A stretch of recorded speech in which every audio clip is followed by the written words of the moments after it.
Hejsa og godt nytår. Jeg synes lige, jeg ville komme med en lille nytårshilsen, og det skal man selvfølgelig gøre i sit pæneste jakkesæt. Egentlig så er det fordi, at der er en følger fra sidste år, som spurgte mig, om jeg ikke havde lyst til at tage mit Spider-Man-jakkesæt på. Han havde set det i forbindelse med mine vampyrdagbøger. Så jeg tænkte, jo, det skal vi da bare lige have en god anledning til, og hvilken bedre anledning er der end i anledning af det nye år.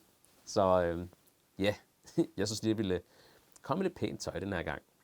Desuden så har der også lige været en ny Spider-Man-film i biografen, så ja, der er ikke nogen bedre lejlighed end lige nu.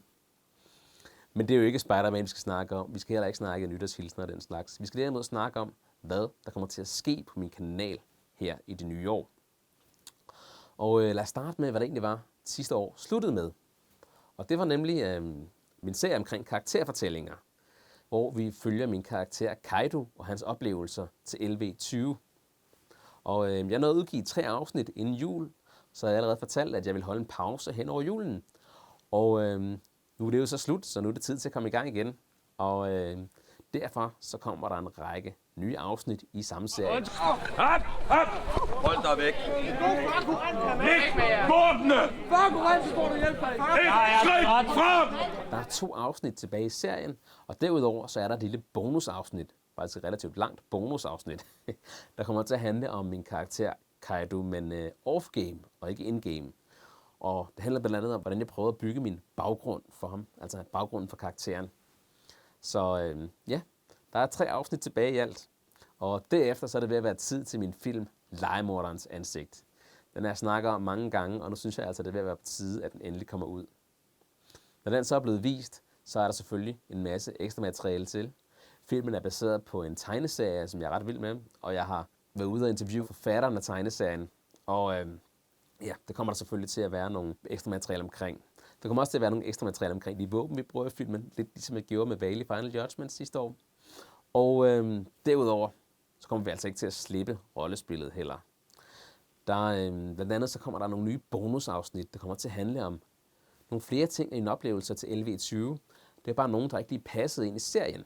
Jeg, Rasmus, frasiger mig hermed alle ordner, autoriteter og alt andet, der tidligere har forbundet med mig. Så jeg har flere afsnit på vej omkring rollespil, og dem vil jeg måske udgive sådan lidt samtidig med ekstra materiale til Legemorderens ansigt, så de kommer sådan lidt ind imellem hinanden.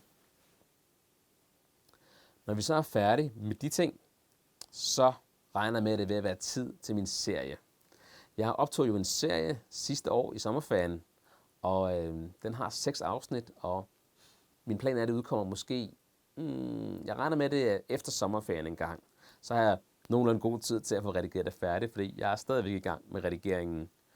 Og ja, der kommer til at ske mange ting, også i mit privatliv, så jeg kommer til at være lidt presset med at få redigeret, men jeg regner med, at det er klar til den tid.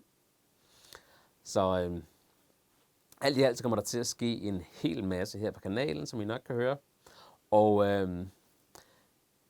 der er også planer om mere rollespil, blandt andet min karakter, jeg ved ikke, om I kan huske ham, Vanar den Vanvittige. Han har været op og vende nogle gange, og ham kommer der til at ske mere med, også i det nye år.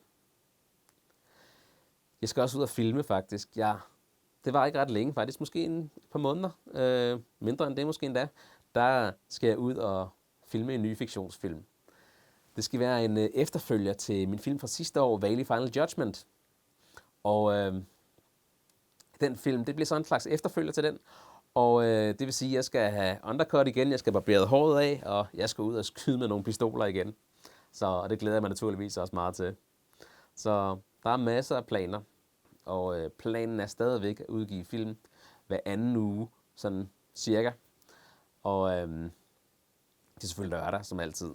Så det var sådan lidt om, hvad der kommer til at ske her på kanalen det næste stykke tid, og hvad jeg ellers har af planer. Og I må bare have det rigtig godt så længe, indtil jeg laver min næste update. Og som sagt, det næste, der kommer til at ske, det er næste afsnit i min serie omkring rollespillets verden, karakterfortællinger, sæson 2. Rigtig godt nytår.